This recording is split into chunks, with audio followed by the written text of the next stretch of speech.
আলাইকুম ওরহমতুল্লাহ।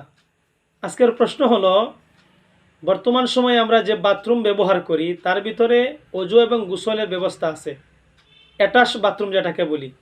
তার ভিতরে অজু এবং গোসল শরিয়াসম্মত কতটুকু ইসলাম সমর্থন করে? ফুকাহায়ে কেরামগণ বলেন, যেই বাথরুম আমরা বাথরুম করি, প্রস্রাব করি, এটার জায়গা অবশ্যই আলাদা হতে হবে, যাতে তার পানির ছিটাটা অজুর জায়গায় বা গোসলের জায়গায় না আসে।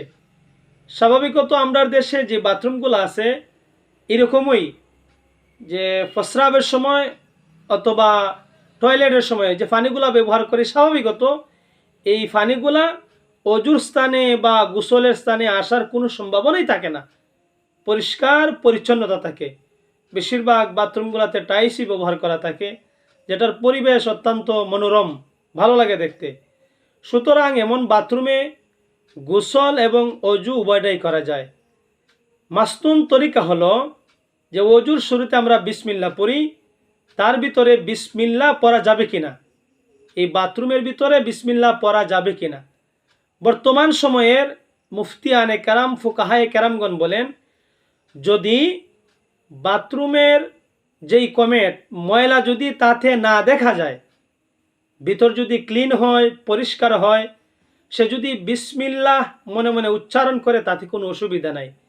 এমনইভাবে অজু করার পরে আমরা যেই দোয়াটা পড়ি, আশহাদু আল্লা ইলাহা ইল্লাল্লাহ ওয়া আশহাদু আন্না মুহাম্মাদান আবদুহু ওয়া রাসূলুহু, আল্লাহুম্মা জাআলনি মিনাত তাওয়াবিনা ওয়া জাআলনি মিনাল মুতাতাহহিরিন, এই দোয়াটা মুসলিম শরীফের 234 নং হাদিসটা সহিহ। কেহ যদি এই দোয়াটা বাথরুমের ভিতরে না পড়ে বাহিরে আসিয়া যদি পড়ে, এটা আরও বেশি ভালো। আর যদি বাথরুমের ভিতরে বাহিরে আসার পরে যদি সে মনে করে খেয়াল থাকবে না, বাথরুমের ভিতরেই সে পড়তে চায়, তখন সে মনে মনে আল্লাহুম্মা জাআলনি এই দোয়াটা পরিপূর্ণ পড়তে পারে। আর বাহিরে এই দোয়াটা পড়া উত্তম।